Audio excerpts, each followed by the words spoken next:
Hello guys, तो कैसे हो आप? आई होप आप अच्छे एंड ज़बरदस्त होंगे। तो आज हम स्टार्ट करते हैं एक नए चैप्टर से जिसका नाम है भौतिक प्रदेश। ठीक है, तो राजस्थान के हम भौतिक प्रदेश समझेंगे। ठीक है दोस्तों, जिसके पास ये बुक है स्प्रिंग बोर्ड अकेडमी की, इसके RS फाउंडेशन की 41 जिलों की नई नई बुक है। इसका हम ये चैप्टर निकालो अपना। चैप्टर नंबर है अपना दोस्तों, चैप्टर नंबर है इसका 16 से 52 तक हम पढ़ेंगे। ठीक है, भौतिक प्रदेश। ठीक है, आइए स्टार्ट करते हैं। Let's start.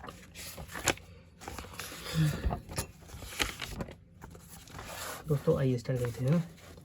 तो दोस्तों सबसे पहले देखते हैं भौतिक प्रदेश। भौतिक प्रदेश क्या होता है नहीं, तो भौतिक प्रदेश, ठीक है, तो भौतिक प्रदेश जैसे अपने राजस्थान में जो विभिन्न प्रकार के भौतिक प्रदेश पाए जाते हैं। ठीक है दोस्तों, तो उसको कितने भागों में विभाजित किया गया है, तो दो आधार पे वर्गीकरण किया गया है। पहला वर्गीकरण किया गया है व्यक्तिगत आधार, यानी कि व्यक्ति ने बताया है, उसके आधार पे किया गया है। और भौगोलिक, यानी जो हमने राजस्थान में परिस्थितियाँ देखी ना कि कहाँ जहाँ ऊंचा है कहीं नीचा है, उसके आधार पर, यानी कि भौगोलिक कारकों के आधार पर, जो इंडिया में भूगोल के आधार पे है ना। तो दो स्तर पर पढ़ेंगे हम। व्यक्ति ने बताया है और जो हमने भौगोलिक परिस्थितियों को देख कर ये बताया। ठीक है, तो पहला हम व्यक्तिगत आधार पर पढ़ लेंगे। व्यक्तिगत आधार पर वर्गीकरण प्रो सी मिश्रा के अनुसार राजस्थान में 7 भौतिक प्रदेश हैं। ठीक है, क्यों किसके? प्रो वीसी मिश्रा है ना, ये मिश्रा जी हैं। मिश्रा जी के अनुसार 7 भौतिक प्रदेशों में बांटा गया है। इनकी जो बुक है, बुक का नाम है, इन्हीं जो प्रोसी मिश्रा, इनकी बुक का नाम है जियोग्राफी ऑफ राजस्थान, यानी कि राजस्थान की जियोग्राफी के बारे में बताया गया। इनकी बुक है जो कि 1967 में आई थी, में प्रकाशित हुई थी, है ना। ये बुक इनकी थी, मतलब ये इनकी थी। ठीक है दोस्तों, तो नहरी प्रदेश पहला, इन्होंने 7 भौतिक प्रदेशों में पहला है नहरी प्रदेश। नहरी प्रदेश मतलब क्या है? जहाँ नहर सुविधा प्रदेश है। तो नहरी प्रदेश कहाँ पर होगा दोस्तों? हम जानते हैं गंगानगर में यहाँ पर नदी है जो इंदिरा गांधी नहर है। तो इंदिरा गांधी नहर से हमने नहर निकाली गई है ना, बहुत सारी नहर निकाली गई, इसलिए इसको नहरी प्रदेश के नाम से रखा गया है। ठीक है, फिर दूसरा आएगा शुष्क प्रदेश। और ये शुष्क प्रदेश कहाँ पर होगा दोस्तों? ये शुष्क प्रदेश जहाँ मरुस्थल होगा वहाँ शुष्क प्रदेश होगा। तो हमने ये जो एरिया है पूरा शुष्क प्रदेश होता है, इसलिए हम इसको मरुस्थल, इसको मरुस्थल भी कहते हैं। इसके लिए अर्ध शुष्क प्रदेश कहते हैं। अरावली प्रदेश, जी अरावली प्रदेश यानी कि जहाँ पर हरियाली पाई जाती है और पहाड़ है, इसको बोलते हैं हरियाली। अरावली प्रदेश में बांटा गया है। अर्ध शुष्क प्रदेश यानी कि जो अर्ध शुष्क है, यानी कि यहाँ से लेकर के यहाँ तक का भाग है, इसको अर्ध शुष्क प्रदेश कहेंगे। और जो पूरी कृषि औद्योगिक प्रदेश, पूरी वाला समझ रहे हैं, पूरी वाला ये वाला पूर्व वाला हिस्सा, और जहाँ कृषि की जाती है, यानी कृषि, ठीक है, पूर्व कृषि एवं औद्योगिक प्रदेश। क्योंकि अलवर जानते हो, अलवर जो स्टेट है ये ना औद्योगिक के लिए प्रसिद्ध है ना दोस्तों। तो चंबल एवं भीड़ प्रदेश, चंबल का इलाका, चंबल कौन सा है? ये जो जो अपना ये हड़ूती वाला क्षेत्र है, इसको चंबल एवं भीड़ प्रदेश है ना, क्योंकि यहाँ चंबल से, यहाँ से निकलती है ना चंबल नदी। तो चंबल एवं भीड़ प्रदेश एवं दक्षिण एवं पूर्वी कृषि प्रदेश, यानी कि दक्षिण है ये, दक्षिण का और दक्षिण पूर्वी कृषि प्रदेश। ठीक, तो आइए स्टार्ट करते हैं। हम पहले अब आएगा भौगोलिक कारकों के आधार पर वर्गीकरण। तो भौगोलिक कारकों के आधार पर जहाँ कहीं ऊंचा है कहीं नीचा है, इसके आधार पर वर्गीकरण किया गया है। तो भौगोलिक कारकों यानी ऊंचावत, यानी कि ऊंची जगह है, और चावत मतलब ऊंची नीची जगह है ना, ऊंचावत एवं जलवायु, कहीं कहीं जलवायु अलग है, कहीं की जलवायु अलग है, उसके आधार पर राजस्थान के 4 भौगोलिक प्रदेशों में बांटा गया है ना दोस्तों। तो 4 प्रदेशी भागों में बांटा गया है। पहला है अरावली, दूसरा हड़ूती तीसरा है पूरी मैदान, और चौथा है मरुस्थल, है ना दोस्तों। तो मरुस्थल है, इन 4 भागों में बटा गया है। तो एक एक करके पढ़ेंगे हम इसके बारे में। तो सबसे पहले हम पढ़ेंगे दोस्तों, पहले हम थोड़ा बेसिक नॉलेज जान जाते हैं। ठीक है दोस्तों, बेसिक नॉलेज जानते हैं। अपरदन किसको कहते हैं? यानी कि इस स्थान से, यानी कि समुद्र में या नदियों द्वारा अब एक स्थान से टूटने के बाद दूसरी जगह स्थानांतरित हो जाती है। जैसे होती है ना कुछ चट्टानें एक स्थान से दूसरी जगह कटती रहती है ना, जैसे नदी भागे जाती है, तो क्या करते हैं, नदियों द्वारा एक स्थान से दूसरे स्थान पर टूटने के बाद दूसरी जगह स्थानांतरित हो जाती है ना, दूसरी जगह स्थानांतरित होना अपरदन कहलाता है। समझ गए दोस्तों। तो अब हम देखेंगे तो क्षेत्रफल, तो राजस्थान सबसे पहले हम देखेंगे मरुस्थल का है ना। तो अब मैं सबसे पहले बात करूँगी कि जैसे कि इसमें 4 भौगोलिक प्रदेश मैंने बताया ना, है ना। तो 4 में से, तो पहले 4 में से जो मरुस्थल है ना, तो मरुस्थल अरावली और पुरी मैदान और हरदोई इनकी विशेषताएं देखेंगे। ठीक है, भौतिक प्रदेशों की सामान्यतः जानकारी। सबसे पहले हम मरु प्रदेश यानी कि हम मरुस्थल की बात करेंगे। मरुस्थल कौन सा भाग है? ये वाला मरुस्थल का भाग है। तो हम जानेंगे मरुस्थल में। देखो मरुस्थल में क्षेत्रफल कितना है मरुस्थल का? 61.11%। ठीक है, पूरे राजस्थान में 100 में से 61.1% उसका है मरुस्थल का भाग है, जिससे ना मरुस्थल का भाग है। और यहाँ जनसंख्या कितनी निवास करती है? जनसंख्या यहाँ 40% निवास करती है। और यहाँ जो जिले हैं, जिले कितने हैं? 12 जिले हैं। ठीक है दोस्तों, यहाँ पर जिले, इसमें जिले कितने आते हैं? तो 12 जिले आते हैं। ठीक है, 12 जिले आते हैं।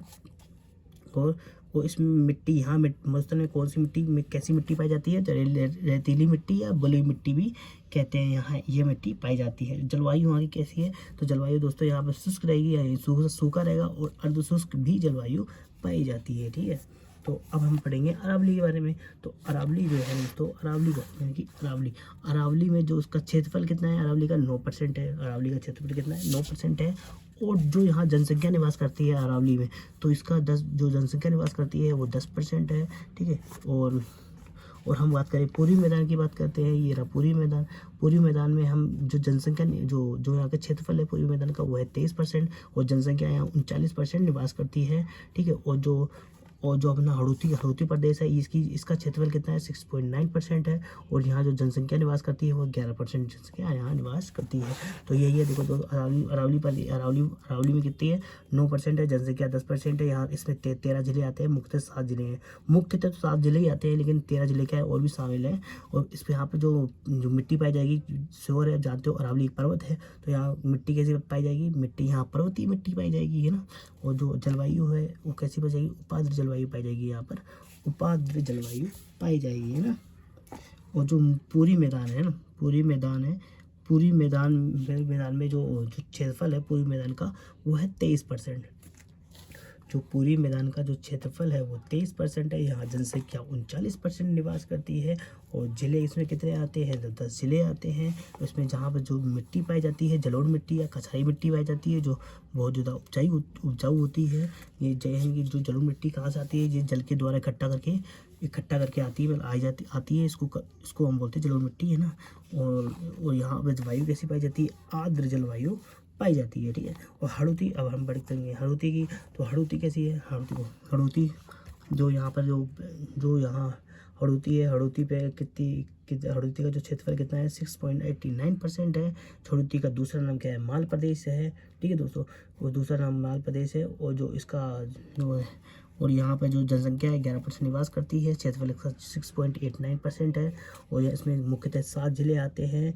और यहाँ मिट्टी किस प्रकार की पाई जाती है? यहाँ काली मिट्टी पाई जाती है दोस्तों।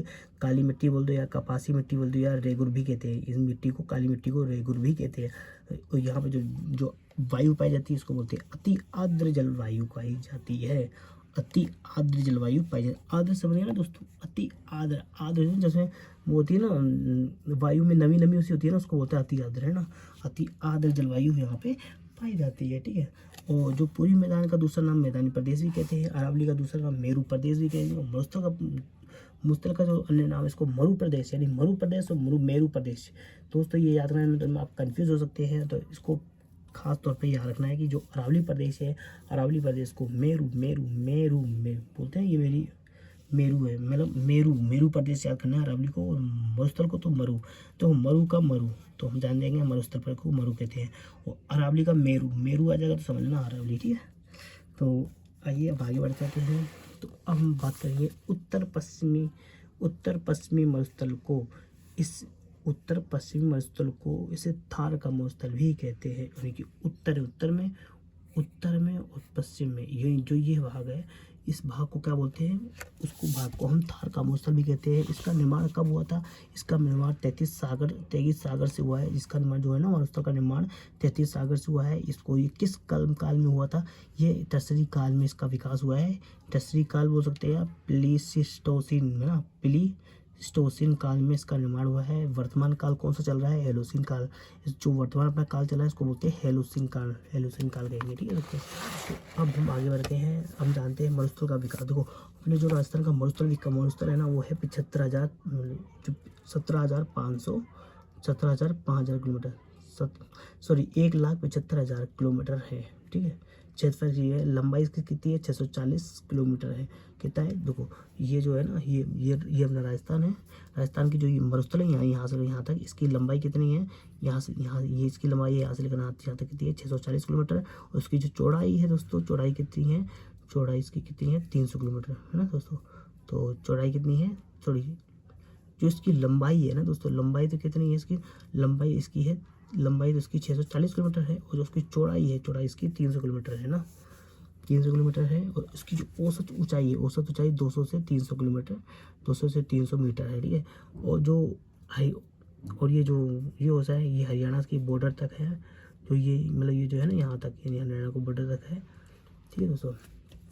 मरुस्थल का ढाल है, जो मरुस्थल का ढाल किस हिसाब से, मतलब जो नदी है ना, नदी किस ढाल समझिए, ढाल मतलब जो नदी किस हिसाब बहती है वो ढाल देखना है हमको। तो मरुस्थल का ढाल किस तरीके से किस तरफ है, तो उत्तर पूर्व से दक्षिण पूर्व की ओर है। यानी कि उत्तर पूर्व से है ना, उत्तर पूर्व से यानी कि ये रहा, उत्तर और पूर्व से है ना, दक्षिण पश्चिम की ओर है, दक्षिण और पश्चिम की ओर, यानी ये जा रहा है ना, देखो ये देखो ये है ना, ये ऐसे जा रहा है, तो ये दक्षिण पश्चिम की ओर है, ठीक है। तो अपना ढाल किसे ऐसे है, ठीक है।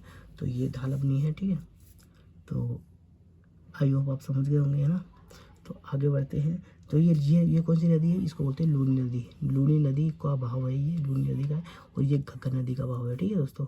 इसी आधार पर मरुस्थल का ढाल बताया गया है ना। और जो ये मरुस्थल का जो अध्ययन है ना, जो ये मरुस्थल का अध्ययन है, जलवायु के आधार पर मरुस्थल को 2 भागों में बांटा गया है। पहला है शुष्क मरुस्थल, दूसरा है अर्ध शुष्क मरुस्थल। इसको इंग्लिश में कहते हैं एरिड डेजर्ट, इसको बोलते हैं सेमी डेजर्ट, ठीक है। तो उसका जो शुष्क मरुस्थल है, इसको राठी प्रदेश भी कहते हैं। तो जो शुष्क मरुस्थल है, इसको राठी प्रदेश भी कहते हैं। वर्षा यहाँ कितनी होती है, 0 से 25 सेंटीमीटर होती है। जो शुष्क मरुस्थल है, यहाँ पर देखो वर्षा मतलब बहुत कम होती है। यहाँ पर वर्षा कितनी होती है, 0 से 25 सेंटीमीटर हो जाती है। सब बाई चांस 0 से 25 सेंटीमीटर वर्षा होती है। क्षेत्रफल इसका कितना है, 1 लाख वर्ग किलोमीटर है। इसका क्षेत्रफल कितना है, इसका जो क्षेत्रफल है वो कितना है, 1 लाख वर्ग किलोमीटर है। और जो अर्ध शुष्क है ना, जो अर्ध शुष्क है, इसका जो इसको दूसरा नाम क्या है, इसको बांगड़ प्रदेश कहते हैं। क्या कहते हैं, बांगड़ प्रदेश, यानी अर्ध शुष्क यानी कम शुष्क है, यानी कि ये अर्ध शुष्क, ये शुष्क प्रदेश है ना। तो जो अर्ध शुष्क है ना, इसको अर्ध शुष्क या बांगड़ क्षेत्र भी कहते हैं। यहाँ वर्षा कितनी होती है, 25 से 50 सेंटीमीटर तक वर्षा हो जाती है। क्षेत्रफल इसका कितना है, 75,000 वर्ग किलोमीटर है। इसका जो क्षेत्रफल है वो कितना है, इसका जो क्षेत्रफल है ना वो है 75,000 किलोमीटर। कितना है, 75,000 वर्ग किलोमीटर है, ठीक है दोस्तों। इन दोनों को जोड़ने के बाद देता था 1,75,000 है ना मरुस्थल, पूरा टोटल मरुस्थल, ठीक है। राठी प्रदेश भी कहते हैं, यानी शुष्क प्रदेश को राठी प्रदेश भी कहते हैं, क्योंकि यहाँ राठी गाय पाई जाती है। यहाँ पे क्या पाई जाती है, राठी गाय पाई जाती है, इसलिए यहाँ पे इसको शुष्क प्रदेश को राठी प्रदेश भी कहते हैं। यानी शुष्क क्षेत्रों में क्या है, राठी गाय पाई जाती है, यानी गाय की नस्ल होती है राठी गाय पाई जाती है, ठीक है दोस्तों। तो आगे बढ़ते हैं। शुष्क प्रदेश है, 25 सेंटीमीटर से कम वर्षा वाले क्षेत्र को शुष्क मरुस्थल कहा जाता है, जिससे अध्ययन की दृष्टि से पुनः 2 भागों में बांटा गया है। बालिका स्तूप मुक्त प्रदेश है ना, बालिका स्तूप मुक्त प्रदेश हो गया है। ऐसा क्षेत्र जहाँ बालिका स्तूप नहीं पाए जाते हैं, वह पथरीला मरुस्थल पाया जाता है, जैसे कि हामदा है ना, समझ रहे हो। यानी कि बालिका स्तूप मुक्त प्रदेश, ऐसे क्षेत्र जहाँ बालिका स्तूप नहीं पाए जाते हैं, यहाँ पर पथरीला मरुस्थल पाया जाता है, जिसे हामदा कहते हैं। तो बालिका स्तूप क्या है दोस्तों, देखो मैं आपको एक चीज़ बताता हूँ ना। जो शुष्क प्रदेश क्या होते हैं, शुष्क प्रदेश यानी कि 25 सेंटीमीटर से कम वर्षा, एक तो यहाँ 25 सेंटीमीटर से कम वर्षा होती है, और ये शुष्क मरुस्थल कहा जाता है, जिसे अध्ययन की दृष्टि से मुख्यतः 2 भागों में बांट सकते हैं शुष्क प्रदेशों को। पहला है बालिका स्तूप मुक्त प्रदेश, यानी कि बालिका, जो आपने देखा राजस्थान में बालिका स्तूप पाए जाते हैं, तो जहाँ पर बिल्कुल नहीं होते, बिल्कुल नहीं, वो भाग कितना परसेंट है, 41.5% है। तो इसने लिखा है ना बालिका स्तूप मुक्त प्रदेश, यानी मुक्त यानी कि है नहीं वहाँ पर, है ना। वो बालिका स्तूप युक्त प्रदेश यानी युक्त है, यानी कि वहाँ पाए जाते हैं। वो कितना परसेंट है, 58.5% है। तो हम पहले पढ़ेंगे बालिका स्तूप मुक्त प्रदेश। तो बालिका स्तूप मुक्त प्रदेश क्या है, ऐसे क्षेत्र जहाँ बालिका स्तूप नहीं पाए जाते हैं ना, तथा क्योंकि वहाँ पथरीला मरुस्थल यानी कि जहाँ वहाँ क्या पाए जाते हैं, पथरीले पत्थर पाए जाते हैं ना, इसलिए इसको बोलते हैं पथरीला मरुस्थल भी कहा जाता है ना, जिसे हामदा कहते हैं। पथरीला जो भाटे वाटे पड़े रहते हैं ना, पथरीला जो भाग होता है उसको मरुस्थल को हम उस मरुस्थल को हम हामदा कहते हैं। उस पथरीले भाग को हम क्या कहते हैं, हामदा कहते हैं। राजस्थान में मुख्यतः हामदा का विस्तार कितना है, कहाँ तक है, तो जैसलमेर में जो पोखरण जो है ना, पोखरण रामगढ़ और लोहद्रवा है ना। फलोदी का जो दक्षिणी भाग और पश्चिमी भाग है ना, होता है ना, जो फलोदी का जो दक्षिणी और पश्चिमी भाग है ना, ये भी किसके अंदर है, हामदा में आता है ना। और जो बाड़मेर का जो उत्तरी भाग है ना, वो भी कौन सा है, शुष्क प्रदेश यानी कि हामदा कहते हैं ना, जो बाड़मेर का जो उत्तरी भाग है। ठीक है, अब बालिका स्तूप युक्त प्रदेश है ना, तो बालिका स्तूप युक्त प्रदेश यानी युक्त मतलब जो यहाँ बालिका स्तूप पाई जाती है। तो अर्थ है जैसे कि मान लो कि जो पवन होती है ना, पवनों से मिट्टी का निक्षेपण बालिका स्तूप कहते हैं ना। तो जो पवन क्या होता है, पवन के द्वारा क्या होता है, मिट्टी लाई जाती है। तो जो मिट्टी होती है, मिट्टी का क्या होता है, जमाव हो जाता है, जमाव को क्या बोलते हैं, निक्षेपण कहते हैं। तो जब ये हवा द्वारा मिट्टी का जमाव को निक्षेपण कहते हैं, और निक्षेपण को ही जो जमा हो जाता है ना, उसको हम क्या बोलते हैं, बालिका स्तूप कहते हैं। जब पवन के द्वारा मिट्टी का निक्षेपण यानी जमाव किया जाता है तब तो निर्मित स्थलाकृति यानी एक जिस स्थल पर क्या होती है, बहुत भयंकर मतलब बालिका स्तूप जमा हो जाती है, तो एक आकृति बन जाती है, जिससे हम बोलते हैं उस स्थलाकृति को हम बालिका स्तूप कहते हैं। राजस्थान में सर्वाधिक बालिका स्तूप जैसलमेर में पाई जाती है ना। तो राजस्थान में सर्वाधिक बालिका स्तूप आपको कहाँ देखने को मिलेगी, तो आपको मिलेगी जैसलमेर में ना। उत्तरा तथा सभी प्रकार के बालिका स्तूप जोधपुर में है ना। और आपको मतलब राजस्थान में कई प्रकार की बालिका स्तूप पाई जाती है। जो कई प्रकार की बालिका स्तूप है ना, वो आपको ज़्यादातर तो जोधपुर में देखने को मिलेगी। और बल्कि सर्वाधिक बालिका स्तूप कहाँ पाई जाती है, वो आपको पाई जाती है जैसलमेर में देखने को आपको मिलेगी। ठीक है, तो आगे बढ़ते हैं।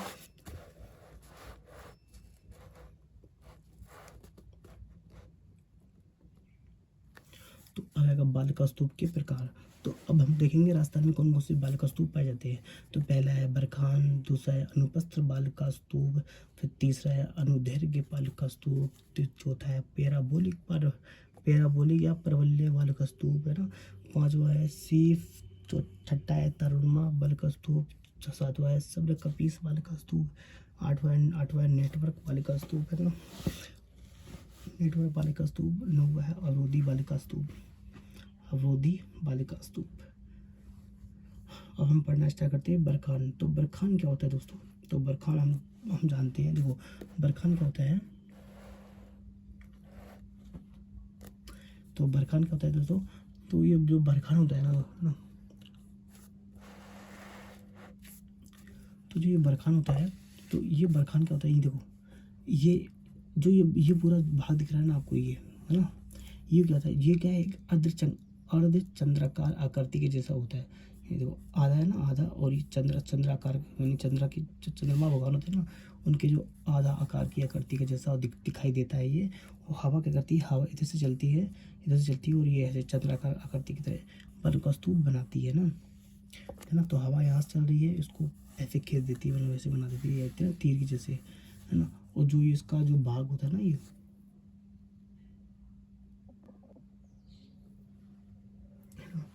तो हम क्या करेंगे, देखो जो अवतल है ना, अवतल ये क्या है, अवतल की तरह दिख रहा है आपको ना, अवतल है ना, ये क्या अवतल ढाल है ना, इसकी तरह दिख रहा है। ये जो पवन के ना, ये क्या है, पवन की विमुख यानी पवन तो इधर की साइड हो रहा है, और पवन की जो मुख की साइड ना आकर जो विपरीत साइड आता है उसको बोलते हैं विमुख। तो विमुख जो भाग होता है ना, इसको विमुख भाग, यानी इसकी जो लंबाई होती है यहाँ से 100 से 200 मीटर की दूरी पे होती है ना।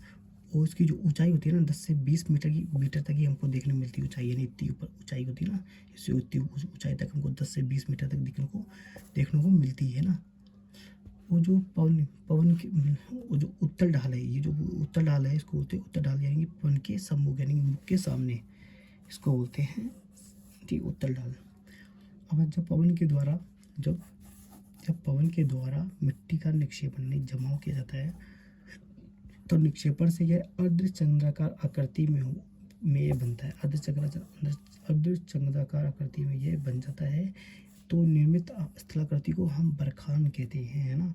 और बरखान सर्वाधिक शेखावाटी क्षेत्र में है ना, बरखान सर्वाधिक शेखावाटी क्षेत्र में यानी शेखावाटी क्षेत्र में कौन सा, चुरू के जो पास में जो बलारी गाँव है ना, जो बलारी गाँव में आपको देखने को मिलेंगे। और जो ये देशनोक जो कि बीकानेर में पड़ता है ना, तो बरखान सर्वाधिक देशनोक बीकानेर में भी मिलेंगे देखने को। सूरतगढ़ जो कि श्री गंगानगर में है ना, सूरतगढ़, वहाँ भी देखने को मिलेंगे। और जो विशेषताएं कैसी हैं, विशेषताएं हैं बरखान सर्वाधिक गतिशील व स्थानांतरित बल का स्तूप है। जो बरखान है ना, सर्वाधिक गतिशील और स्थानांतरित बल का स्तूप है। तो जो बरखान होती है ना, बरखान क्या है, सर्वाधिक गतिशील होते हैं ना, सर्वाधिक गतिशील और स्थानांतरित बरखान यानी कि स्थानांतरित होते रहते हैं। कभी यहाँ पर है तो कहीं से यहाँ से स्थानांतरित होगा, कहीं वो चल जाएंगे। तो ये क्या है, स्थानांतरित बल का स्तूप है, क्योंकि कारण क्या है, इसका मस्तूलीकरण में इनका योगदान है। यानी कि मस्तूलीकरण को ना बढ़ाते रहती है समझ। तो ये मस्तूल में विस्तार में सहायक होते हैं कौन, बरखान है ना। तो जो अनुप्रस्थ बालिका स्तूप है ना, तो अनुप्रस्थ बालिका स्तूप, जब भी अनुप्रस्थ आ जाए ना, अनुप्रस्थ का मतलब होता है समतल, है ना। तो अनुप्रस्थ यानी कि ट्रांसवर्स है ना बालिका स्तूप।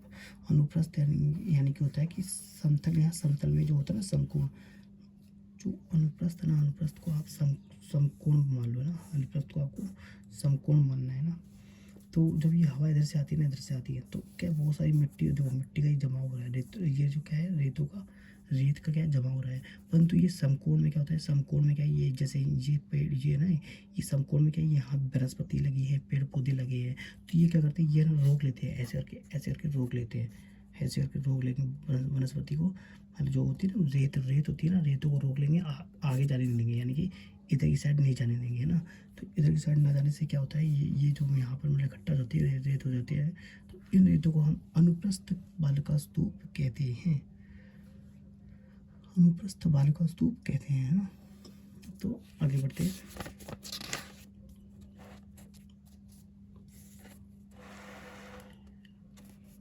एक बार और, तो अनुप्रस्थ होता है समतल, यानी कि 90 डिग्री पे।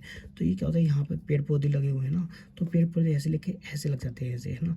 तो ऐसे लगने से क्या होता है, यहाँ पे जितने भी रेत होती है ना, इसको आगे बढ़ने नहीं देते हैं। तो जिसका क्या है, समकोण पे रहता है, तो यहाँ पर रेत इकट्ठा होती है।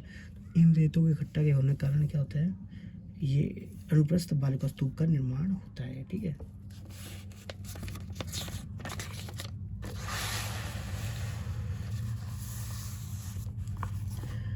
घग्गर बेसिन किसे कहते हैं, जैसे कोई भी नदी या नाला जहाँ बरखान झरने से इकट्ठा करके बहता है, जहाँ जो बरसात है ना, बरसात या झरने से इकट्ठा करके बहता है, बेसिन कहलाता है, ठीक है दोस्तों।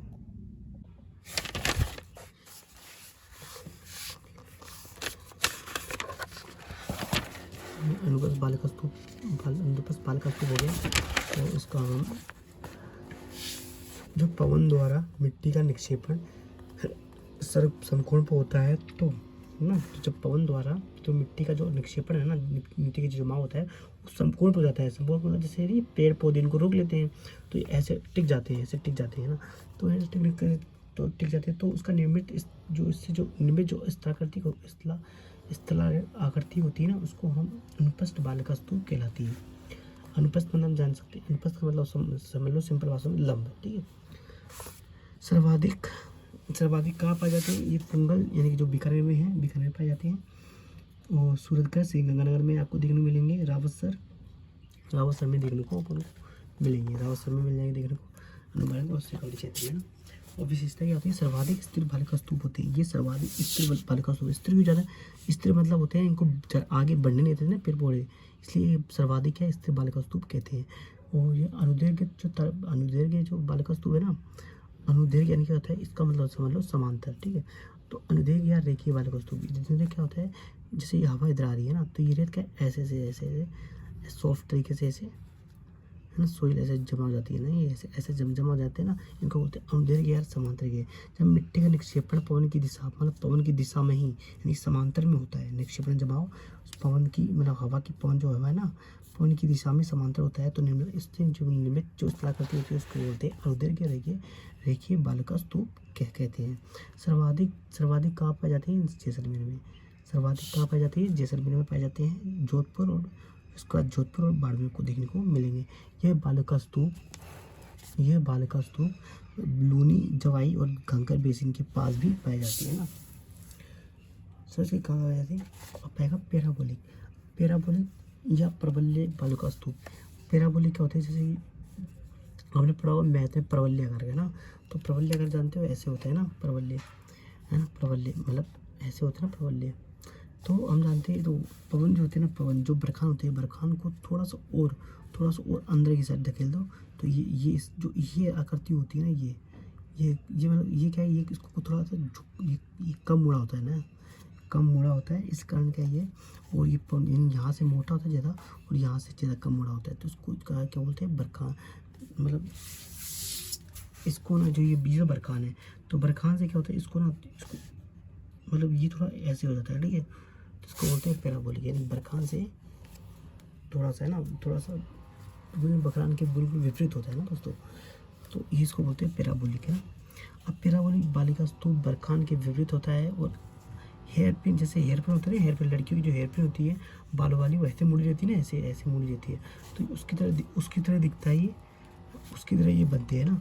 तो पैराबोलिक जो पैराबोलिक बालिका स्तूप राजस्थान में सर्वाधिक पाए जाते हैं, क्योंकि उनका विस्तार सभी मरुस्थल जिलों में होता है। ठीक है, सभी मरुस्थलीय जिलों में, जो मरुस्थलीय जिले हैं ना, मरुस्थलीय जिले जहाँ मरुस्थल पाए जाते हैं वो जिले में होता है। ठीक है, सभी जिले नहीं आएंगे राजस्थान, सभी जिले नहीं, सभी मरुस्थलीय जिले जहाँ मरुस्थल पाए जाते हैं उस जिलों में देखने को मिलेंगे। समानता बालिका स्तूप जैसलमेर, बाड़मेर, बीकानेर, जोधपुर में पाए जाते हैं। सीप बालिका स्तूप, सीप क्या होता है? जैसे ये क्या है, जैसे ये जो बरखान होता है ना, बरखान को थोड़ा ऐसे मोड़ दो, ये बरखान को थोड़ा, ये जो बरखान है इसको थोड़ा ऐसे मोड़ दो है ना, तो थोड़ा मोड़ने से क्या होता है, इसको ये जो आगे ना, इसको थोड़ा आगे कर देते हैं। आगे से क्या होता है, ये क्या सींग, जैसे सींग होता है ना, सींग ऐसे सींग होती है ना, वो सींग जैसी आकृति होती है, इसको सीप कहते हैं ना, तो उसको सीप कहते हैं। तो हवा थोड़ा इसको ज़्यादा आगे इसको ज़्यादा आगे बढ़ाती है ना, तो उसको हम क्या बोलते हैं? सीप बालिका स्तूप कहते हैं ना। जब बरखान के निर्माण के समय में पवन की दिशा में परिवर्तन होता है, तो बरखान की एक भुजा, जो ये एक भुजा होती है ना, एक भुजा, ये क्या भुजा आगे बढ़ जाती है ना, तो पवन की एक भुजा आगे की ओर बढ़ जाती है, जिससे निर्मित स्थलाकृति सीप बालिका स्तूप कहलाती है। अब संपूर्णीय बालिका स्तूप और समांतरीय बालिका स्तूप। संपूर्ण बालिका स्तूप यानी अनुपस्थ बालिका स्तूप, इसको क्या बोलते हैं? अनुपस्थ बालिका स्तूप भी कहते हैं, है ना। जो संपूर्णीय बालिका स्तूप को क्या अनुपस्थ बालिका स्तूप भी कहते हैं, क्योंकि संपूर्ण यानी कि ऐसे लंबवत होती है ना, लंबवत पेड़ पौधे जैसे ऐसे रुकती है। बरखान बालिका स्तूप भी इसके उदाहरण होते हैं ना, इसके उदाहरण है। पैराबोलिक बालिका स्तूप भी इसी के अंतर्गत आते हैं। और समांतरीय बालिका स्तूप कौन से प्रकार हो सकते हैं? जिसको बोलते हैं अनुदैर्घ्य बालिका स्तूप, दूसरा है सीप बालिका स्तूप भी इसके अंतर्गत आते हैं। अब आएगा तरुणमा बालिका स्तूप। तरुणमा मतलब होता है जो तारे की तरह होते हैं ना, तारे की तरह ऐसे जो बालिका स्तूप बनते हैं ना, उनको बोलते हैं तरुणमा बालिका स्तूप। जो तरुणमा बालिका स्तूप 3 या 3 से अधिक भुजा वाले स्थलाकृति है ना, ये भुजा है ना, 1 2 3 4 5 है ना, तो 3 या 3 से अधिक भुजा वाले स्थलाकृति को तरुणमा बालिका स्तूप कहते हैं। निर्माण क्या है? निर्माण अनियमित हवाओं के कारण, कभी कभी हवाएं क्या होती है, देखो जैसे ये है ना, तो ये क्या है, ये बालिका, ये देखो 1 भुजा 2 भुजा 3 या 4 या 5, तो यहाँ देखो ये इधर से हवा चल रही, कभी इधर से हवा चल रही, कभी इधर से हवा चल रही, कभी इधर से हवा चल रही, कभी इधर से चल रही है, तो क्या अनियमित हवाएं चल रही है ना, अनियमित हवा के कारण क्या ऐसी आकृति बन जाती है, जिसको बोलते हैं, देखो ये तारा जैसी दिख रही है ना, तारा जैसे इसको बोलते हैं तरुणमा बालिका स्तूप कहते हैं। ये बालिका स्तूप सर्वाधिक जैसलमेर का है मोहनगढ़। जैसलमेर में जो मोहनगढ़ है ना, वहाँ आपको देखने को मिलेगी। ठीक है,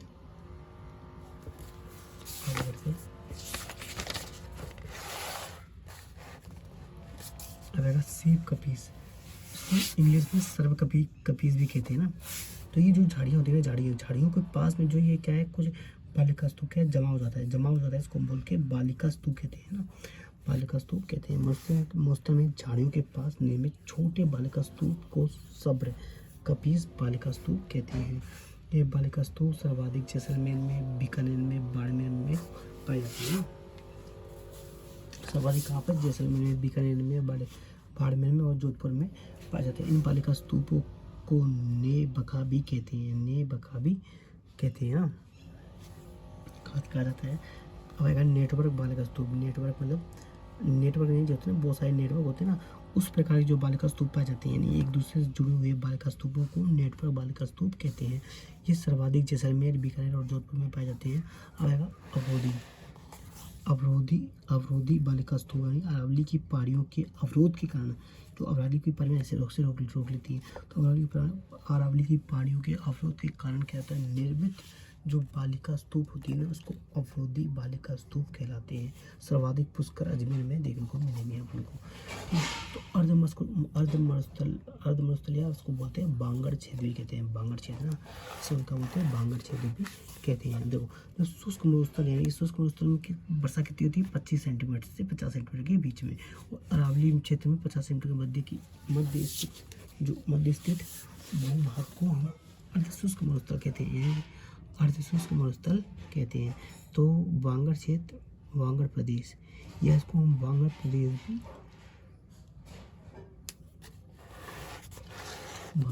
भी कहते हैं ना। आगे अर्धशुष्क मरुस्थल का अध्ययन। ठीक है, तो अब जो अर्धशुष्क मरुस्थल है ना, तो इसको भी हम कितने भागों में बांट सकते हैं? इसको भी हम 4 भागों में बांट देते हैं ना। पहला है लूनी, फिर दूसरा है नागौरी, फिर तीसरा है शेखावटी जो क्षेत्र होता है ना, शेखावटी क्षेत्र, चौथा है घग्गर बेसिन ना। या बेसिन का मतलब जानते हो ना? बेसिन का मतलब होता है जैसे कोई नदी है ना, तो ये बेसिन का मतलब होता है जो जिसमें जहाँ से पानी निकलता है ना, जहाँ पानी इकट्ठा होता है, वहाँ से क्या है, जैसे घग्गर बेसिन है। तो बेसिन का मतलब होता है जहाँ से बहुत सारी नदियाँ निकलती है ना, नदियाँ आके मिलती है, इनको बोलते हैं बेसिन, बेसिन वाला क्षेत्र है ना, तो इसको बोलते हैं घग्गर बेसिन है ना। तो आई होप आप समझ होंगे। आगे बढ़ते, अध्ययन की दृष्टि से अर्धशुष्क मरुस्थल को पुनः 4 भागों में बांटा जाता है ना। तो अध्ययन की दृष्टि से जो अर्धशुष्क प्रदेश है उसको 4 भागों में बांटा जाता है। तो पहला है लूनी बेसिन, दूसरा है नागौरी, तीसरा है शेखावटी, चौथा है घग्गर बेसिन। अब पहला हम देखेंगे लूनी बेसिन। जो लूनी है ना, ये लूनी नदी, लूनी मतलब होता है नमक, ठीक है। तो ये लूनी बेसिन है ना, ये लूनी नदी है। तो लूनी नदी के जो पास का जो बेसिन होता है उसको बोलते हैं लूनी बेसिन है ना। तो लूनी बेसिन को गोडवाड़ बेसिन भी कहते हैं। गोडवाड़ बेसिन भी कहते हैं। ये गोडवाड़ बेसिन क्या है? यानी गोडवाड़ एक जाति है, गोडवाड़ एक भाषा है ना। यहाँ पे लोग क्या है, गोडवाड़ी भाषा बोलते हैं, गोडवाड़ी भाषा बोलते हैं। इस कारण इसे गोडवाड़ी बेसिन भी कहा जाता है, जिसका विस्तार पाली, बाड़मेर और बलोत्रा और जालोर और जोधपुर सुरोई में देखने को मिलेगा ना। अब विशेषताएं क्या है? नेहड़ रण, नेहड़ मतलब होता है जो दलदली भाग होता है ना, दलदली भाग होता है ना। यहाँ लूनी बेसिन में सांचोर है, सांचोर में जो जालोर है ना, जालोर सांचोर में स्थित है ये ना लूनी बेसिन जो नेहड़ है ना। कैसा भाग है? ये एक दलदलीय भाग है ना। अभी एक लवणीय पादप, इस बेसिन में लवणीय पादप पाए जाते हैं ना, इस बेसिन में लवणीय पादप पाए जाते हैं, इसे लवणीय पादप कहते हैं। लवणीय यानी कि हेलोफाइट प्लांट भी कहते हैं। लवणीय पादप बालोत्रा यानी बाड़मेर में पाए जाते हैं। नोट, काला भूरा डूंगर, ये लूनी बेसिन के पूर्व में पाली में स्थित है ना। तो लूनी बेसिन है, लूनी बेसिन की जो पूर्व में पाली में स्थित है, कौन सा? काला भूरा डूंगर है। तो वो जो नागौरी है ना, नागौरी उच्च भूमि का विस्तार नागौर, डीडवाना और कुचामन है ना, नागौर, डीडवाना और कुचामन एवं आंशिक रूप से अजमेर में स्थित है। अब अगर नागौरी है ना, नागौरी की मतलब ये क्या होता है, मैं बताता हूँ दोस्तों। तो ये ना क्या होता है, जमीन है, जमीन के नीचे ना, नीचे क्या होता है, यहाँ पर क्या पानी मिलता है ना। पानी से, तो जो ये पानी है ना, इस पानी में क्या है, फ्लोराइड की मात्रा अधिक होती है। तो जो फ्लोराइड की मात्रा अधिक होती है, तो पानी में क्या, पानी इसमें जैसे ये फ्लोराइड, हम जो ये पानी पीते हैं ना, तो ये पानी पीते हैं तो इससे हमको ना बहुत सारी बीमारियाँ होती है ना दोस्तों। इससे क्या है, बहुत सारी बीमारियाँ होती है, क्योंकि इसमें क्या है, फ्लोराइड की मात्रा अधिक होती है। जैसे हमारी जो बॉडी है ना, बॉडी ऐसे फूल जाती है, ऐसे झुक जाती है, ऐसे अपनी कमर ऐसे जुटती है ना, ये फ्लोराइड की वजह से होता है ना। तो ये फ्लोराइड है ना, फ्लोराइड मतलब खराब होता है अपने पानी। तो ये क्या रहता है, जो नागौर है ना, नागौर में जो ये जहाँ भूमि के नीचे जो पानी मिलता है, वो क्या होता है, ये होता है वो मतलब थोड़ा क्षारीय टाइप का होता है, खारा होता है ना, तो खारी होता है जिसमें जिसमें फ्लोराइड की मात्रा अधिक पाई जाती है, जिससे क्या है इसको पानी पीने से हड्डी क्या है फूल जाती है ना। समझिए, आगे बढ़ते हैं। विशेषता क्या है, विशेषता है कुबड़ वांका भट्टी है ना, कुबड़, ये नागौर एवं अजमेर के मध्य स्थित जहाँ फ्लोराइड अधिक पाया जाता है, जिस कारण यह फ्लोरोसिस बीमारी देखी जाती है। फ्लोरोसिस बीमारी क्या होती है, जैसे जैसे ऊँट है ना, ऊँट के ऊपर का जो भाग होता है ना, जो फूल जाता है, उसको हम बोलते हैं कुबड़ कहते हैं ना, तो कुबड़ कहते हैं। तो कुबड़ बागा पट्टी नागौर अजमेर के मध्य स्थित जहाँ फ्लोराइड की अधिक मात्रा पाई जाती है, मतलब नागौर और अजमेर के जो बीच के जो क्षेत्र है जहाँ भूमि में क्या है अधिक, जहाँ पानी पाया जाता है, अंदर खोदेंगे पानी हो जाएगा, उन पानी में क्या है फ्लोराइड की मात्रा अधिक पाई जाती है, जिससे कारण वहाँ लोग पीते हैं ना, काफ़ी लोग क्या है पानी पीते रहते। तो एक टाइम आता है जिसको वहाँ पर लोगों को क्या है फ्लोरोसिस नामक बीमारी देखने को मिलती है। तो ये फ्लोरोसिस बीमारी क्या होता है, इसमें क्या होता है, इसमें जो व्यक्ति होते हैं ना उनकी हड्डियाँ क्या कमजोर हो जाती है, हड्डियाँ क्या है कमजोर हो जाती हैं, फिर वही उनकी जो कमजोरी है ना वो टेढ़ापन हो जाता है ना, टेढ़ापन यानी कि ऐसे झुक जाती है, ऐसे हड्डी है ना, जैसे बुढ़ापा जाता है वैसा। और गर्दन के पास हड्डी का कुबड़ जैसा होना है ना, गर्दन के पास जो हड्डी है ना ऐसे ऐसे ऐसे हो जाती है, कुबड़ जैसा फूल जाती है ना, समझे। तो ये सब वहाँ के जो पानी पीते हैं ना उसकी वजह से ऐसा होता है।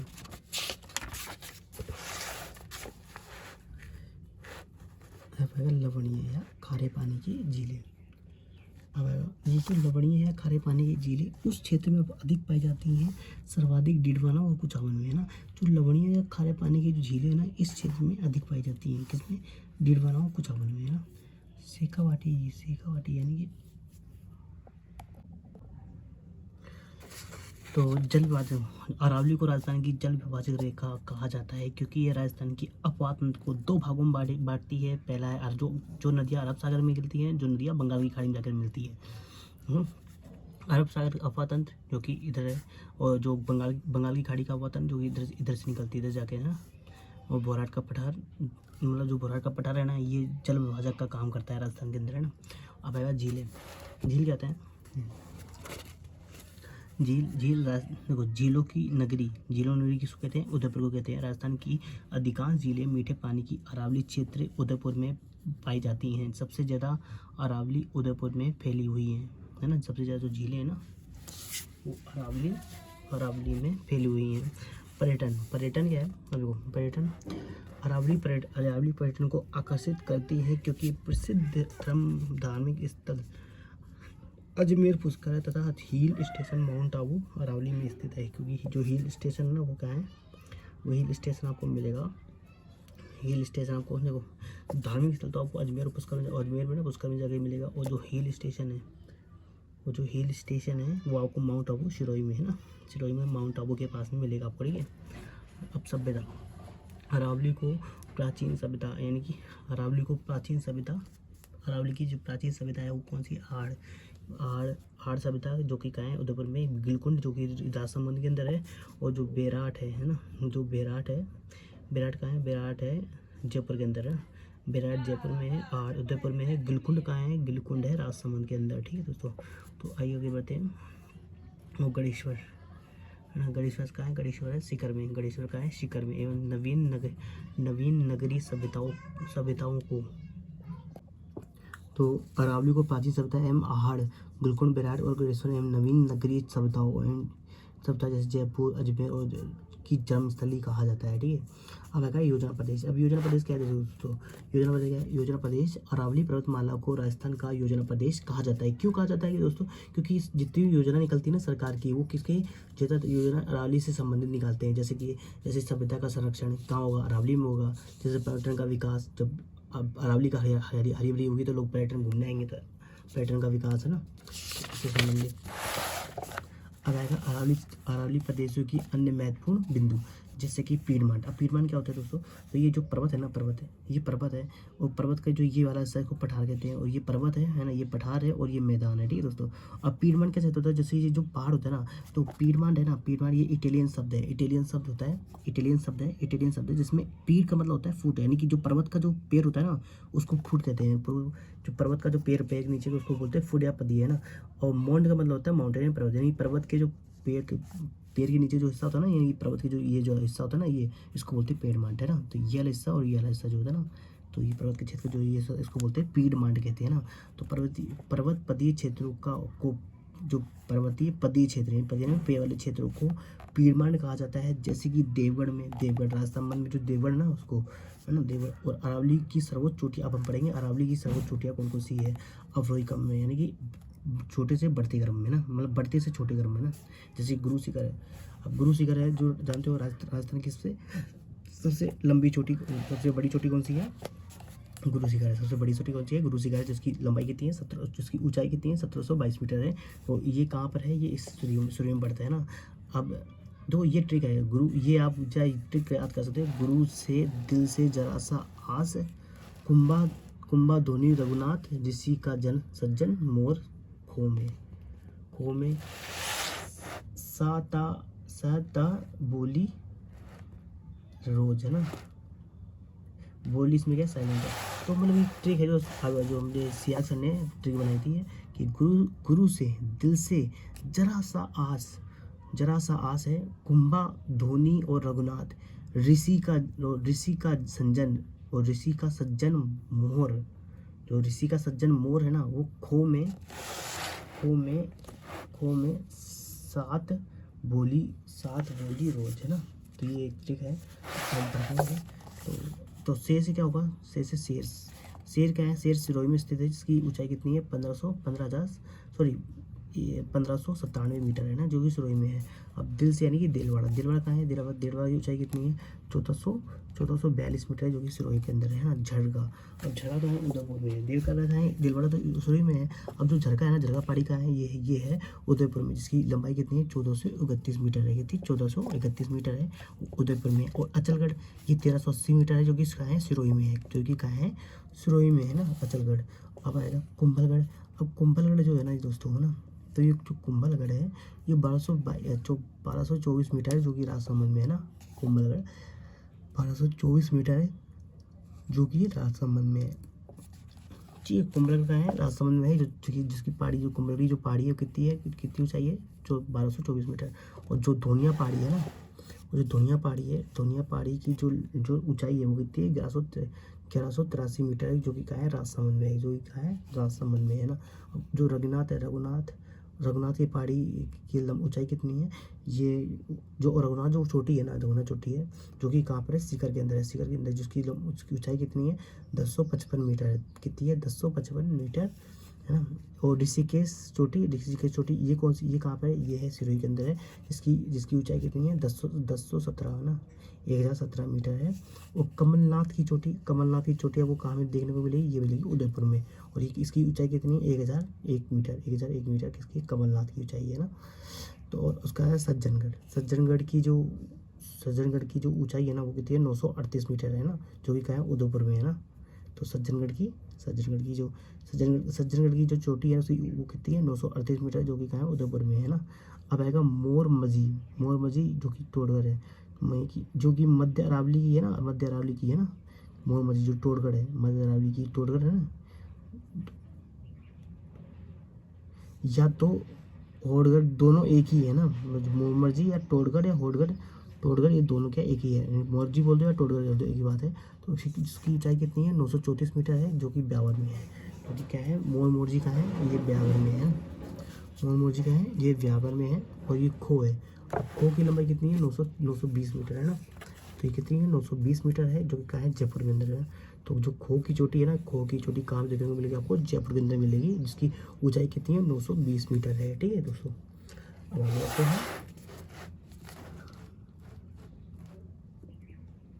अब आएगा सा है ना। अब सा क्या है, सा यानी सायरा है ना। तो ये सायरा है ना, तो जो सायरा की ऊंचाई कितनी है 900 मीटर। जो सायरा चोटी है ना, इसकी ऊंचाई कितनी है 900 मीटर है, जो कि कहाँ है उदयपुर में है। और जो तारागढ़ का है अजमेर में है ना। तो तारागढ़ का है अजमेर में है, और इसकी तारागढ़ की जो चोटी है ना, वो कि अजमेर में है। इसकी ऊंचाई कितनी है 873 मीटर है। और बिलाली का है अलवर में है, बिलाली का है अलवर में है। इसकी ऊंचाई कितनी है 775 मीटर है, कितनी 775 मीटर है ना। 775 मीटर है अलवर में है ना। बिलाली 775 मीटर है अलवर में है। ठीक है, कौन, बिलाली।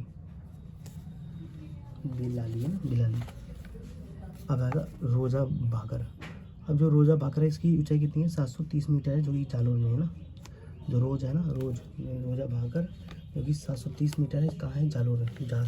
तो 700 मीटर है ना, मतलब जो रोजा भाकर टोटी है ना, ये कितनी है, इसकी ऊंचाई कितनी है, 730 मीटर है, और जो कि कहाँ पड़ता है, ये जालोर के अंदर पड़ता है ना।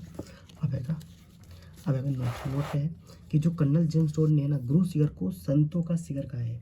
तो जो गुरु शिखर को संतों का शिखर किसने कहा है, ये क्वेश्चन पूछेगा तो अपन को आपको बताना है कि कर्नल जेम्स टोड के अनुसार उन्होंने गुरु शिखर को संतों का शिखर कहा है, ठीक है। और राजस्थान में राजस्थान में जो अरावली है, सर्वाधिक ऊंचाई कौन से जिले की है, सिरोही की है ना। और सर्वाधिक विस्तार पूछे ना, अरावली का सबसे ज़्यादा विस्तार किस जिले में है, तो वो है उदयपुर क्षेत्र में है ना। और अरावली की जो न्यूनतम ऊंचाई यानी न्यूनतम विस्तार का है, अजमेर में है ना। बोले अरावली का जो न्यूनतम विस्तार कहाँ पे देखने को मिलेगा, वो हमको मिलेगा अजमेर के अंदर है ना। राजस्थान में अरावली की प्रमुख पहाड़ियाँ कौन कौन सी हैं, तो हम ट्रिक के साथ करेंगे। राजस्थान में अरावली की प्रमुख पहाड़ियाँ कौन कौन सी है, ट्रिक के साथ, जैसे कि भाकर की पहाड़ी है। यह शब्द अरावली के लिए यूज़ करते हैं, किसको, कौन सा, भाकर शब्द है ना। तो ये जो भाकर है ना, ये सिरोही में है, ठीक है, सिरोही में है। और पहाड़ी का नाम प्लस भाकर है ना, मतलब पहाड़ी के नाम के साथ अगर भाकर शब्द आ जाए तो साथ में समझ जाना कि जालोर की पहाड़ियाँ हैं। क्या है, जालोर की पहाड़ियाँ हैं। तो यानी कि कोई भी पहाड़ी है उसके पीछे अगर भाकर शब्द आ जाए, समझ जाना ये कौन सी है, जालोर की, ये जालोर के अंदर स्थित है ना। जैसे पहाड़ी का नाम पहले मगरा आ जाए ना, तो समझ जाना ये उदयपुर की पहाड़ियाँ हैं। ये जो अगर मान लो कोई पहाड़ी है, उस पहाड़ी के पीछे कौन सा मगरा नाम आ जाए, तो समझ जाना ये उदयपुर के अंदर ही स्थित है ना, उदयपुर के अंदर स्थित है। और पहाड़ी के नाम अगर डूंगर आ जाए, डूंगरी आ जाए, समझ जाना या तो जयपुर की है या तो कोटपुतली बहरोड की है ना। तो जानते हो डूंगरी कहाँ बोलते हैं, जयपुर में कहते हैं लोग है ना ज़्यादातर है ना। और जो डूंगर है वो सबसे ज़्यादा ऊंचा होता है, और जो डूंगरी होता है वो नीचा होता है ना, नीचे होती है ना, उसको बोलते हैं डूंगरी। और जो डूंगर होता है वो ऊंचे होते हैं और डूंगरी नीचे होते हैं ना।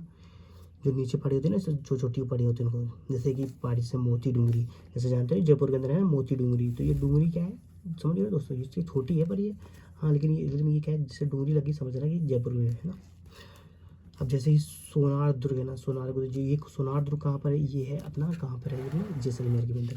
तो ये सोनार दुर्ग कहाँ देखने को मिलेगा आपको, जैसलमेर में जाओगे तो आपको सोनार दुर्ग मिलेगा है ना। और ये कहाँ पर है, ये त्रिकुट पहाड़ी पर स्थित है। ये सोनार जो दुर्ग है ना, ये जैसलमेर में जो पहाड़ी है ना, जो उसका पहाड़ी का नाम है त्रिकुट पहाड़ी पर स्थित है। तो और जो ये वाली पहाड़ी है ना पूर्व में, जो ये इसको बोलते हैं त्रिकुट, यानी कि पर्वत, त्रिकुट की पहाड़ी, त्रिकुट पर्वत। ये कहाँ पर है, ये करौली के अंदर है। ये त्रिकुट जो पर्वत है वो कहाँ है, करौली के अंदर है। और यहाँ पे केला देवी मंदिर स्थित है। जो त्रिकुट का पर्वत है ना, इसके अंदर कौन सा मंदिर स्थित है, यह केला देवी मंदिर स्थित है।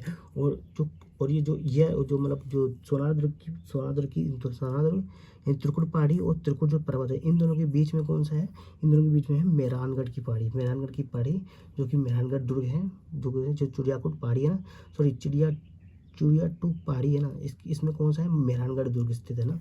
कौन सा है, मेहरानगढ़ दुर्ग स्थित है, कौन सी, चिड़ियाकुट पहाड़ी पे है ना। और ये चिड़ियाकुट पहाड़ी कहाँ पर है, ये है जोधपुर के अंदर, जोधपुर के अंदर है। और ये मेहरानगढ़ पहाड़ी है, ठीक है दोस्तों। तो आइए स्टार्ट करते हैं, आगे बढ़ते हैं।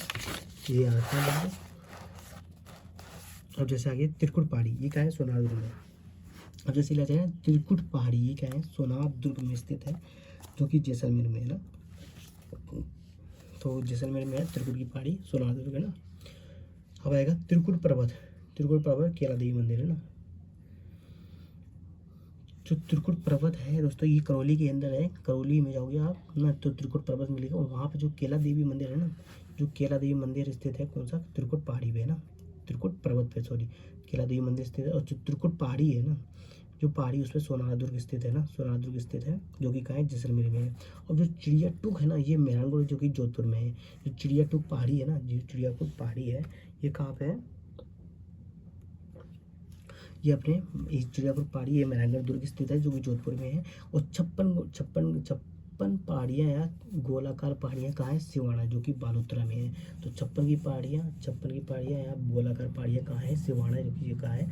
बालोतरा में। आप बालोतरा जाओगे ना तो आपको वहाँ पे कौन सी पहाड़ी दिखेगी? आपको 56 की पहाड़ी या गोलाकार पहाड़ी दिखेंगी आपको दोस्तों, ठीक है। और ये गोलाकार क्यों बोलते हैं जानते हो आप दोस्तों? गोलाकार क्यों बोलते हैं? क्योंकि देखो, जैसे ये सिवाना की पहाड़ी है ना, जो सिवाना है ना, सिवाना की देखो यहाँ पर गोलाकार में क्या है, बहुत सारी पहाड़ी हैं, छोटी छोटी पहाड़ियाँ हैं ना दोस्तों। तो ये क्या है, छोटी छोटी पहाड़ियाँ हैं, जैसे गोल गोल आकार में है, गोल आकार में है, और ये बीच में क्या है, सिवाना है। तो क्या है, ऐसी ऐसी मतलब पहाड़ियाँ हैं ना। तो इन पहाड़ियों का है, जो ये पहाड़ी है ना, ये कितनी पहाड़ियाँ हैं यहाँ पे? 56 पहाड़ियाँ ऐसे बोलते हैं। 56 पहाड़ियाँ, 56 पहाड़ियों के बीच में है ये ना, है ना। तो इस कारण इसको क्या है, 56 की पहाड़ियाँ कहते हैं, क्योंकि 56 है ना, 56 पहाड़ है, इसलिए इसको 56 की पहाड़ियाँ बोलते हैं। और ये कैसे गोलाकार स्थिति में है ना, क्योंकि ये नाकोट पर्वत है ना, जो कि जैसे कि यहाँ पर नाम है अलग अलग पर्वत के, जैसे नाकोट पर्वत है ना। यहाँ एक पहाड़ है, उसका नाम क्या है? पीपलूद पहाड़ी है ना। और ये नाकोट पर्वत को मेवनगर भी कहते हैं। जो नाकोड़ा पर्वत है ना, उसको मेवनगर मेवनगर भी कहते हैं ना, मेवानगर भी कहते हैं राजस्थान। तो राजस्थान का मेवानगर किसको कहते हैं? तो रामोली राजस्थान का मेवानगर किसको कहते हैं? नाकोड़ा पर्वत को कहते हैं, नाकोड़ा पर्वत को, ठीक है। तो उसी प्रकार जो है ना, असम क्यों है ना, तो ये क्या है, बालोतरा में स्थित है। अब है रोजा भाकर, इसराना भाकर या झारोल भाकर। जब भी ये वर्ड आ जाए ना, भाकर है, जो भी पहाड़ी है, रोजा भाकर की पहाड़ी है ना, ये इसराना भाकर, ये इसराना गाँव का नाम है, तो इसराना का भाकर है, वहाँ की पहाड़ी है, इस गाँव में पहाड़ी है, इसलिए इसे इसराना भाकर की पहाड़ी कहते हैं। और ये झरोला भाकर क्या है, जालौर में स्थित है ना। ये जब भी भाकर आ जाएगी, जालौर समझ लेना, जालौर की बात करते हैं ना। तो गाँव वहाँ की पहाड़ियाँ हैं ये ना। जो झरोला है ना, जो झरोला एक गाँव है, तो जो गाँव है ना, वहाँ पे जो पहाड़ी वजह से वहाँ जो पहाड़ी पाई जाती है ना, उसको बोलते हैं झरोला भाकर की पहाड़ी, जो कि क्या है, जालौर के अंदर है। अब आएगा सुधा माता फर्स्ट रोप है ना, सुधा माता, ये क्या है, जालौर में है। तो आप जो राजस्थान का जो फर्स्ट रोप वे है ना, रोप वे कहाँ बना था? ये 2006 में बना था। और ये कहाँ बना था? ये सुधा माता ना, जो है ना, सुधा माता जालौर के अंदर, सुधा माता जो पहाड़ी है ना, ये सुधा माता की पहाड़ी है ना, ये यहाँ से ये रोप बना था, ठीक है दोस्तों। रोप जानते हो ना, इसमें अंदर बैठ के हम पहाड़, मतलब एक पहाड़ से दूसरे पहाड़ पे जाते हैं ना, उसको बोलते हैं रोप, है ना। इस मशीन के अंदर बैठ के जाते हैं लोग, है ना। तो ये भालू संरक्षित क्षेत्र है, यानी ये भालू संरक्षित क्षेत्र है ना दोस्तों, समझ गए। ये सुंदा माता मंदिर है ना, ये भालू संरक्षित क्षेत्र है ये। और ये कहाँ है, जालौर के अंदर है। अब है जसवंत हिल्स, है ना। तो जो ये जसवंत हिल्स है ना दोस्तों, अब जो जसवंतपुरा हिल्स है ना, इसकी सबसे ऊंची चोटी कौन सी है? उसका नाम है डोरा पर्वत, है ना। इसकी जो सबसे ऊंची चोटी है ना, उसका नाम क्या है? डोरा पर्वत, जिसकी ऊंचाई कितनी है? 869 मीटर है, जो कि क्या है, जालौर में। तो हम बोलेंगे जालौर में जो जसवंत हिल्स है ना, इसकी सबसे ऊंची चोटी का नाम क्या है? उसका नाम है डोरा पर्वत है, जिसकी ऊंचाई कितनी है? 869 मीटर है, ठीक है दोस्तों। आइए समझ गए होंगे, चलो नोट पढ़ लेते हैं। ये नोट क्या कहता है? नोट कह रहा है कि जालौर एवं बाड़मेर बालोतरा की, है ना, जालौर एवं बाड़मेर, यानी कि बाड़मेर कहाँ पड़ता है? मतलब जो बलोतरा का जो कुछ हिस्सा है ना, जो क्या है, बाड़मेर बलोतरा की पहाड़ियों में मुख्यतः ग्रेनाइट और रायोलाइट चट्टानें पाई जाती है। यानी कि जो इन दोनों की जो इस दोनों में जो पहाड़ियाँ पाई जाती हैं ना, उन पहाड़ियों में कहा गया है कि उन पहाड़ियों में ना ग्रेनाइट और रायोलाइट की चट्टानें पाई जाती हैं, ठीक है। अब है सिरोही। अब जो सिरोही है ना, सिरोही में क्या है, जो भाकर है, भाकर जानते हो ना तुम लोग।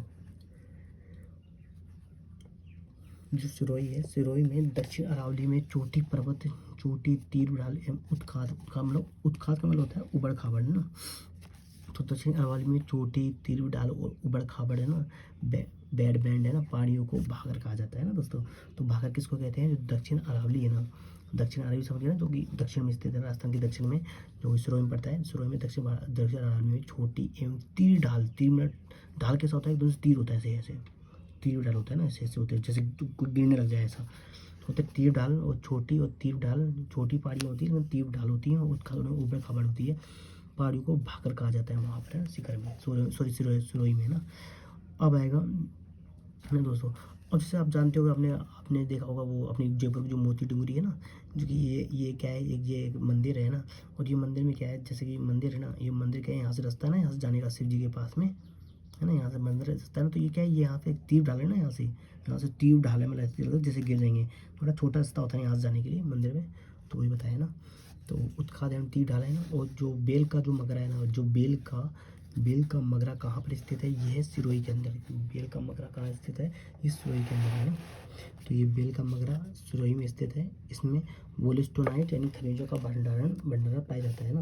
वोलस्टोनाइट एक मतलब वोलस्टोनाइट में ना, वोलस्टोनाइट खनिज में एकाधिकार है राजस्थान में। तो अगर क्वेश्चन पूछा जाए कि राजस्थान में जो एकाधिकार में कौन सा आता है, तो वोलस्टोनाइट, जो वोलस्टोनाइट है ना खनिजों में एकाधिकार, यानी सिर्फ ओनली सिर्फ राजस्थान ही वोलस्टोनाइट में एकाधिकार है, यानी ये सिर्फ ओनली राजस्थान ही इसका उत्पाद करता है ना, वोलस्टोनाइट का करता है ना। और राजसमंद में रेल का मगरा है ना। तो जो बेल का मगरा कहाँ है, सिरोही में है। और राजसमंद में क्या है, राजसमंद में रेल का मगरा है। तो रेल का मगरा कहाँ स्थित है, ये है राजसमंद में ना। तो रेत का मगरा कहाँ है, राजस्थान में है। ठीक है दोस्तों।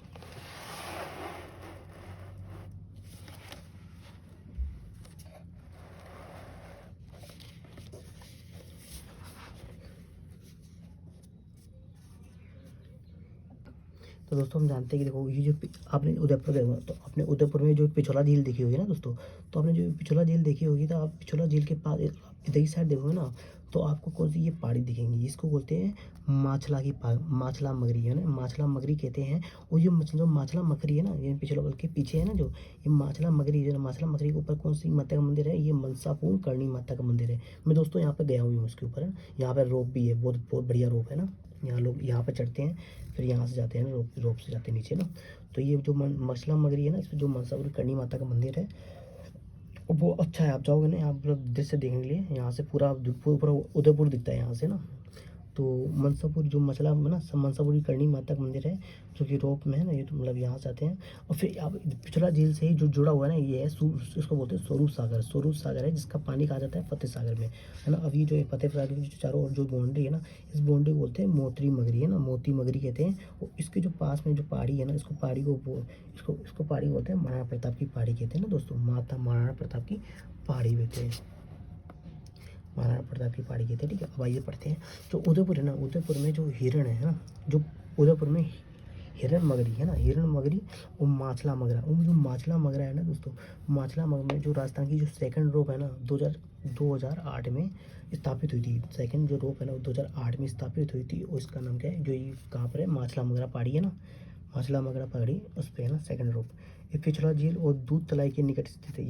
ये जो मगरा मछला जो ये रोप है ना, ये कहाँ स्थित है, ये पिछोला झील है ना, पिछोला झील के पास में, और पास में ये लोग जस्ट है ना। और दूध तलाई के निकट स्थित है, दूध तलाई भी उसके पास में है, तो दूध तलाई के निकट स्थित है। और मनसापूर्ण करणी माता का मंदिर भी इसी में स्थित है ना।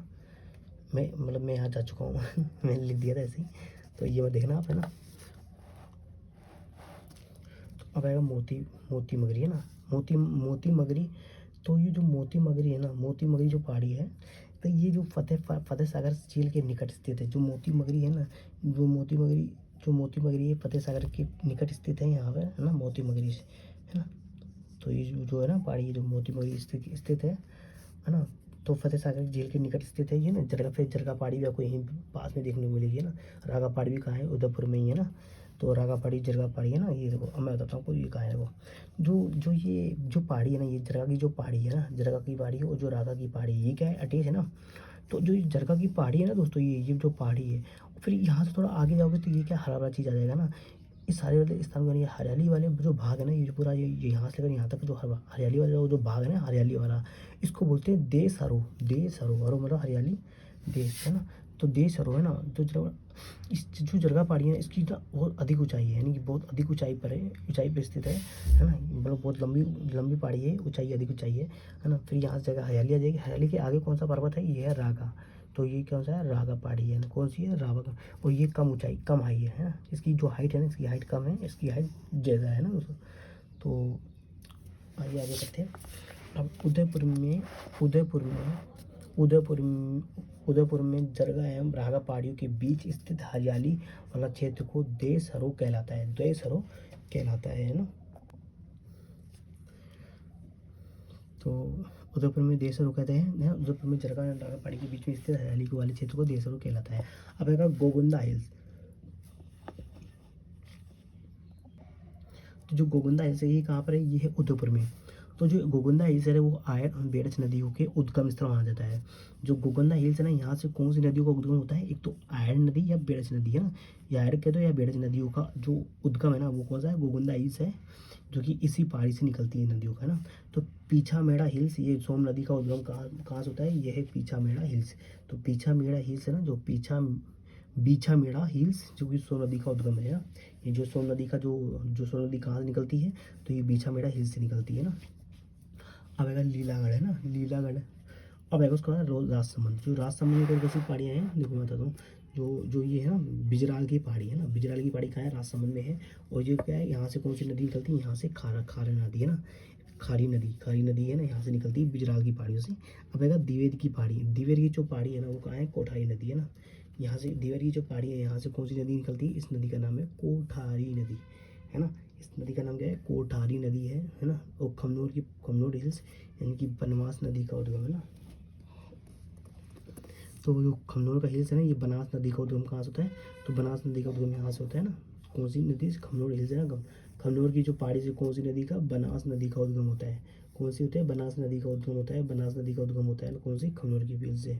खमनोर की पहाड़ी से कौन से, बनास नदी का उद्गम होता है ना। पाली, काला भूरा डूंगर लूनी बेसिन की पूरी सीमा पर स्थित है। काला भूरा डूंगर जो है ना, लूनी बेसिन की पूरी सीमा पर स्थित है। कौन सा, काला भूरा डूंगर। काला भूरा डूंगर है ना, लूनी बेसिन की पूर्वी सीमा पर स्थित है काला भूरा डूंगर है ना। और ब्यावर का है टोडगढ़ पहाड़ी है ना, 934 मीटर है। जो कि टोडगढ़ की पहाड़ी कहाँ पे है, ब्यावर में है। टोडगढ़ की जो पहाड़ी कितनी है, 934 मीटर है। और ये कहाँ है, ब्यावर में स्थित है टोडगढ़ की पहाड़ी। आगे बढ़ते हैं। तो अब अगर अजमेर में कौन सी, अजमेर में तारगढ़। तो तारगढ़ की पहाड़ी कहाँ स्थित है, ये अजमेर में है। इसकी ऊंचाई कितनी है, 873 मीटर है, ठीक है, 873 मीटर है ना। और जो नाग की पहाड़ी है ये कहाँ है, अजमेर में है ना। तो नाग कैसे चलता है, ऐसे चलता है ना। तो नाग की पहाड़ी क्या है, तो अजगर है ना, अजगर याद करने की ट्रिक है कि जो अजगर है, अज से अजमेर से अज से अजगर कैसा होता है, नाग के जैसा।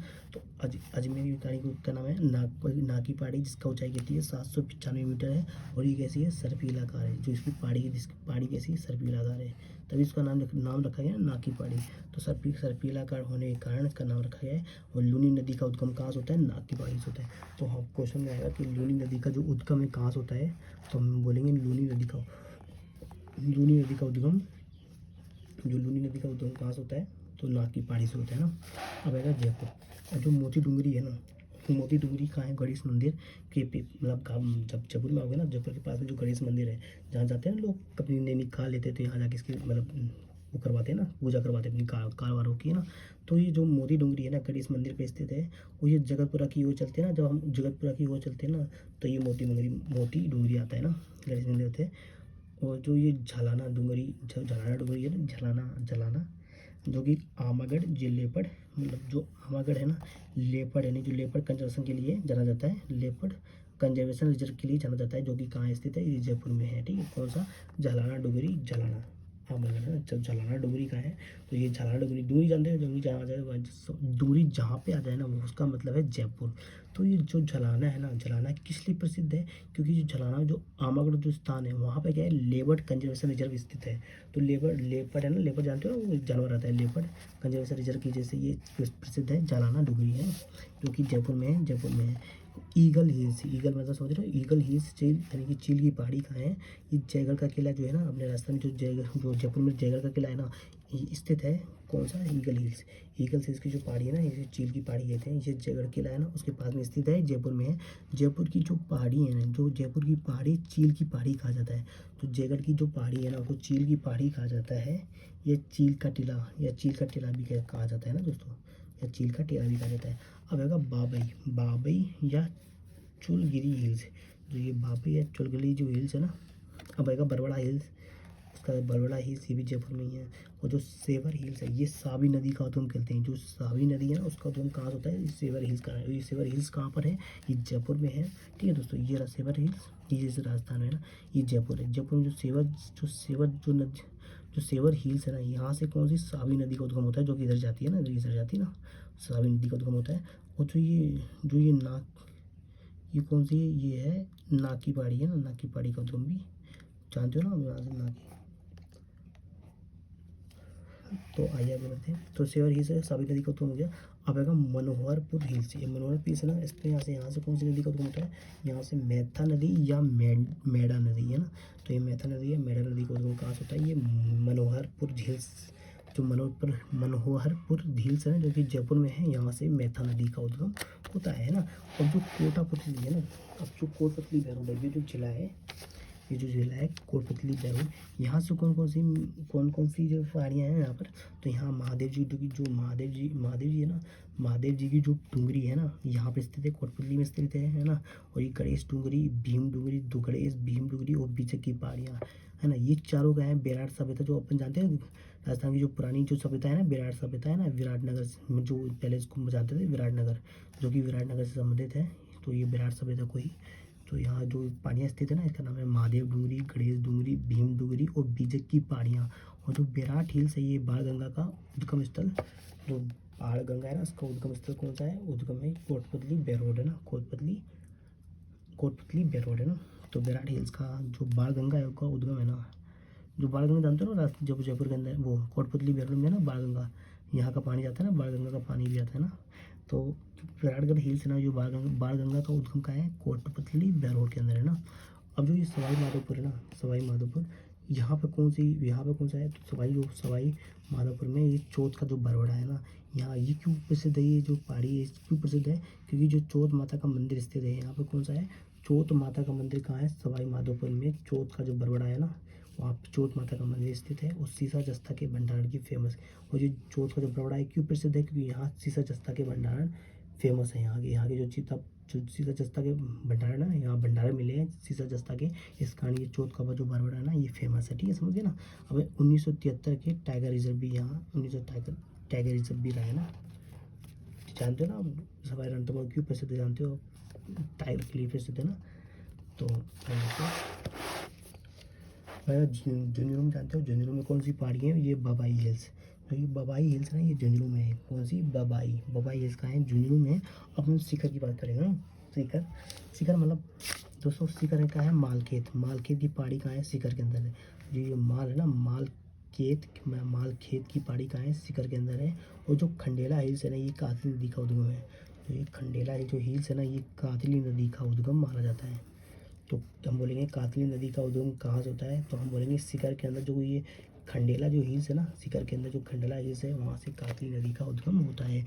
और जो रोहिला क्षेत्र है, जो ये रोहिला क्षेत्र है ना, रोहिला क्षेत्र, अब ये जो रोहिला क्षेत्र है ये कहाँ पर, ये शिखर के अंदर है। और ये जो रोहिला क्षेत्र क्यों प्रसिद्ध है, क्योंकि यहाँ यूरेनियम है ना, जो यूरेनियम का भंडार यहाँ पाया गया है, इस कारण यहाँ पर क्या है, इसका वो माना जाता है ना, यूरेनियम का भंडार माना जाता है, ठीक है दोस्तों।